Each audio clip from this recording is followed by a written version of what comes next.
Երևան առաջինը պարզապես ևս մեկ քաղաքական կայք չէ։ Blank Spot-ի և OC Media-ի հրապարակած արտահոսած փաստաթղթերի համաձայն, այն ռուսական ազդեցության նախագծի մաս է, կառուցված Հայաստանի 2026 թվականի հունիսի 7-ի խորհրդարանական ընտրությունների շուրջ։ Թիրախը շատ կոնկրետ է՝ Ռուսաստանում ապրող հայերը և նրանց ընտանիքները Հայաստանում։ Հաշվարկը պարզ է, շատ հայկական ընտանիքներ դեռ ապրում են երկու տան միջև, մեկը Հայաստանում, մյուսը Ռուսաստանում։ Փոխանցումներ, հարազատներ, աշխատանք, բիզնես, հեռուստատեսություն, Telegram-ի խմբեր, այս ամենը կարող է դառնալ քաղաքական ճնշման խողովակ։ Նախագիծը միայն լուրեր չի հրապարակում, այն ստեղծում է ամբողջ տեղեկատվական միջավայր,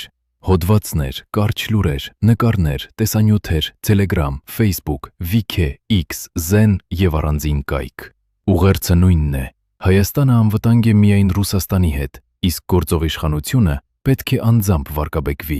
Արտահոսած նյութերում նշվում են նաև ավելի կոշտ գործիքներ, կեղծ գիտելիքի էջեր, որոնք նման են չեզոք աղբյուրի, շինծու պատմություններ կոռուպցիայի մասին, հոգեբանական բովանդակություն, որտեղ Փաշինյանի անկումը ներկայացվում է որպես անխուսափելի, նույնիսկ քաղաքական հորոսկոպներ, որ ճգնաժամը երևա ոչ թե որպես քարոզչություն, այլ որպես ճակատագիր։ Սա սովորական լրագրություն չէ, սա ենթակառուցվածք է։ Մինչև հունիսի 7-ը հարցը միայն այն չէ, թե ով է գրում այդ տեքստերը, հարցն